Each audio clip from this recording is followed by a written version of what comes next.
మీ business ఏదైనా మీ ఊర్లో promotion చేయాలంటే అది సుమన్ టీవీతోనే సాధ్యం. ఇప్పుడే సంప్రదించండి. ఆటపాటలు, ప్రేమ, కళలతో చిన్నారుల ప్రపంచం కొనసాగాలి. కానీ ఈ చిన్నారుల పడుతున్న వేదన మాత్రం ఆటలకు బదులు తీవ్ర మనోవేదనకు గురవుతున్నారు.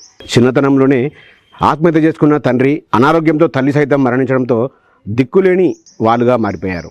మానవత్వాన్ని ప్రశ్నించే ఒక కథ ఈరోజు మేము పరిచయం చేయబోతున్నాం. అమ్మ మంచిగా చూసుకుండేది, పోయినాక ఏం లేదు.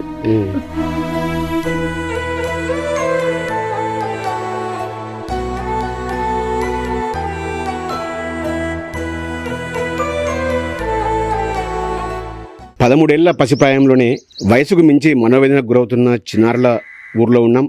ఈ ఊరు సూర్యాపేట జిల్లా నూతనకల్ మండలం శిల్పకుంట గ్రామం. తండ్రి పరశురాములు కుటుంబ కలహాలతో ఆత్మహత్య చేసుకోవడం, సుభద్ర అనారోగ్యంతో మరణించడంతో ఒక్కసారిగా ఇప్పుడు మనం చూపించబోయే ఈ ముగ్గురు చిన్నారులు కూడా ఎవరు లేని అనాథలుగా మారారు.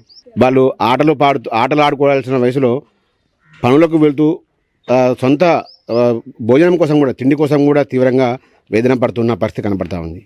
ఇంత వయసులోనే ఎవరికి రాని కష్టం వీళ్ళకు రావడం పట్ల అందరూ కూడా సహాయం చేస్తున్నారు. వాళ్ళ బంధువులంతా సహాయం చేస్తున్నారు కూడా, వాళ్ళకు కూడా వాళ్ళ కుటుంబ పరిస్థితులు కూడా వాళ్ళని ముందుకు తీసుకెళ్లేలా కనిపించట్లేదు.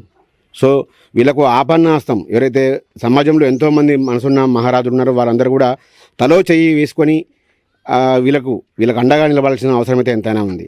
సో ప్రస్తుతం ఈ చిన్నారితో మాట్లాడదాం. చెప్పున్నాను, ఏం చదువుతున్నావు నువ్వు? నేను ఎయిత్ క్లాసు. ఎట్లా చనిపోయారు అమ్మ నాన్న? అసలు అమ్మ నాన్న విరుగు పెట్టుకుని చనిపోయిండు. మమ్మీ జ్వరం వచ్చి కామెలో చచ్చిపోయాను. ఎన్ని రోజులైంది అమ్మ చనిపోయి? ఎన్ని రోజులైంది? ఇప్పుడు 9. ఇప్పటికి 9 రోజులేనా? 9 రోజులు. అంతే. ఏమనిపిస్తుంది? అమ్మ లేదు, నాన్న లేడు, ఏమనిపిస్తుంది మీకు? బాధ అనిపిస్తుంది. అంటే అమ్మ ఉన్నప్పుడు మీకు అన్ని భోజనం, అమ్మ పోయిన తర్వాత ఎలాంటి కష్టాలు అనుభవిస్తున్నారు మీరు? అమ్మ పోయిన తర్వాత అమ్మ మంచిగా చూసుకుండేది, పోయినాక ఏం లేదు. ఎట్లా మరి? ఎట్లా అన్నం ఏడ తింటారు? ఎట్లా పోయినా వాళ్ళు ఇంటికాడ. మరి ఎట్లా ఈ చెల్లెని తమ్ముని ఎట్లా చూసుకుంటున్నారు? ఇబ్బంది అనిపించట్లేదు నీకు? అనిపిస్తుంది. ఏం పని చేస్తున్నావు వాళ్ళ కోసం? ఏదో ఒక పని. ఎట్లా మరి పిల్లల్ని, ఆ తమ్ముని పిల్లని ఇప్పుడే బాధ్యత చిన్న వయసులోనే ఎట్లా చూసుకుంటావు వాళ్ళని? నేనే చూసుకుంటా. ఇప్పుడు అమ్మ ఎట్లా అనిపించేది? అమ్మ ఎట్లుండేది నీతోని? తినిపించేదా? ఏం చేయించేది? మా ఆటలు పాటలు మాట్లాడిపించేదా అమ్మ? ఎట్లా చనిపోయింది అమ్మ? జ్వరం వచ్చి కావుండే జ్వరం వచ్చి చచ్చిపోయింది. మరి ఎట్లా అన్నం ఎవరు పెడుతున్నారు మీకు ఇప్పుడు? మా పేడన్న.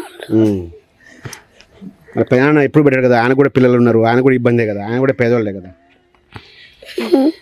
ఏం కావాలి? ఇల్లు కావాలి. రేషన్ కార్డులో వస్తుందా మీకు? రేషన్ బియ్యం వస్తున్నాయా? రావట్లేదు. బియ్యం కార్డు కావాలి, ఇల్లు కావాలి. చదివిపిస్తే మంచి చదువుకుంటావా? ఏమనిపిస్తుంది? అమ్మ లేదు కదా ఇప్పుడు, ఇన్ని రోజులు మీతో పాటు ఉంది అమ్మ, 9 రోజుల నుంచి మీకు లేదు. ఎట్లా మీ ముగ్గురే ఉంటున్నారా? భయం వేస్తుంది. ఏం కావాలరా మీకు? ఇల్లు కావాలి, ఇల్లు, రేషన్ కార్డు. చదువుకుంటారా మంచిగా? హాస్టల్ అట్టగా సీట్ ఇస్తే చదువుకుంటాం. ఈ పసిప్రాయంలో ఏమీ తెలియని వయసులో ఈ పిల్లలకు వచ్చిన కష్టం ఏ పిల్లలకు కూడా రావద్దని కోరుకుంటున్నాం. వీళ్ళు కనీసం ఏమి చెప్పలేని పరిస్థితుల్లో అంత తీవ్ర మనోవేదన గురవుతున్న పరిస్థితి. ప్రస్తుతం మనతో పాటు వాళ్ళ బంధువులు ఉన్నారు. చెప్పమ్మా, అసలు ఏం జరిగింది? వీళ్ళ పిల్లల పరిస్థితి అసలు? మా చెల్లె సార్, మా చెల్లె, మా మధ్య నా చెల్లెక పిల్లలు వాళ్ళు ఆర్థిక పరిస్థితుల్లో జ్వరం వచ్చింది. ఆ చూసుకునేంత శగతకారం లేక చనిపోయింది. పిల్లల మీద ఎవరి మీద వెనక జీవి లేక చనిపోయింది. మా మధ్య ఊరేసుకుని చనిపోయిండు. ఇక ఇన్ని రోజులు కూడా మా అమ్మ ఉన్నది. ఇక మేము వాళ్ళ బాబాయ్, వాళ్ళ పెదనాన్నని, వాళ్ళ పెద్దమ్మ, ఇక నేను సేకరించి చూసినాం ఇన్ని రోజులు. ఇప్పుడు మేము కూడా మా పిల్లలకు మేము చూసుకునేది. మా చెల్లె పిల్లలు ఆర్థిక పరిస్థితిలో ఉన్నారు.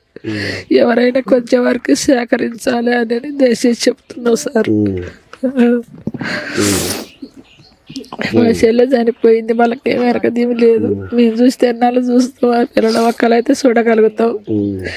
మన ముగ్గురు పిల్లలు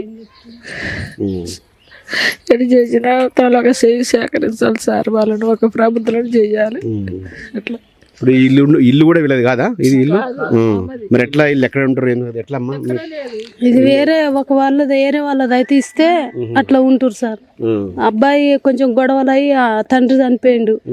తల్లి ఏమో ఆరోగ్యం బాగాలేక చూపించుకునే అంత లేదు. ఎవరు అడిగినా డబ్బులు కూడా అప్పుడు సాయం చేసేటట్లేదు. బయటకు వెళ్ళలేక లేవలేక ఆఖరికి హాస్పిటల్ తీసుకుపోయినాక కూడా నిగ్గాల ఇక చనిపోయింది. ఇప్పుడు పిల్లలు ఏముంది తల్లి చెప్పేది చెప్పుకుంటారు. మనసుండాలి చెప్పాలంటే ఏం చెప్పలేకపోతారు. చిన్న పిల్లలు అయిపోయారు. కొంచెం వాళ్ళకి ఇల్లు, కొంచెం ఆధార్ కార్డు, అది బియ్యం కార్డు కొంచెం సాయం చేయాలి. కొన్ని డబ్బులు సాయం చేయండి. ఆడపిల్ల కాబట్టి మగ పిల్లలు అంటే ఎట్లనైనా తిరుగుతారు, ఎక్కడైనా బతకగలుగుతారు. ఆడపిల్ల ఒక ఇంటికి ఇచ్చేది. కొంచెం సాయం చేస్తే డబ్బులు కూడా ఆ అమ్మాయి పేరు మీద వేస్తాం. భూమి కానీ ఏం లేదు సార్, అంతా అనాథ. తమ్ముడు చిన్నప్పుడే చనిపోయాడు. మళ్ళీ మడదలు ఏం లేదు. నా బిడ్డ మగ చూసారా, ఇంకొంత సాయం చేయండి.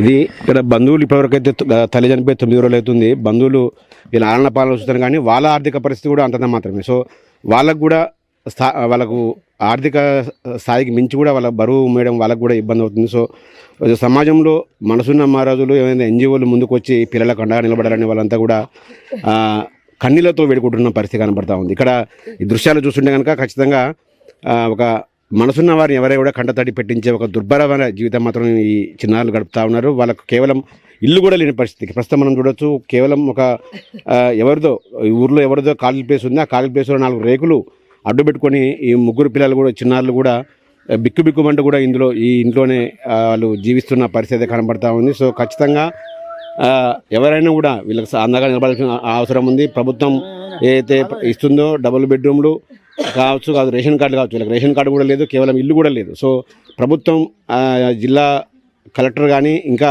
ఉన్నతాధికారులు కలగజేసుకొని వీళ్ళకి వెంటనే ఒక డబుల్ బెడ్రూమ్ ఇవ్వాలి. అదేవిధంగా వీళ్ళకు ఒక ఉన్నత చదువుకోవడానికి రెసిడెన్షియల్ హాస్టల్లో సీట్ కూడా ఇవ్వాల్సిన అవసరం అయితే ఎంతైనా కనబడతా ఉంది. సో వీళ్ళందరికీ కూడా ప్రస్తుతం ఈ చిన్నారుల జీవితం సమాజంలో మానవత్వాన్ని ప్రశ్నించేది ఒక గాథగా చెప్పొచ్చు. ఖచ్చితంగా వీళ్ళందరికీ కూడా అండగా నిలబడాలి అందరూ. సో అందరూ అండగా నిలబడాలని కూడా సుమన్ టీవీ పక్షాన వేడుకుంటున్నాం. అమ్మ మంచిగా చూసుకునేది, పోయినాక ఏం లేదు.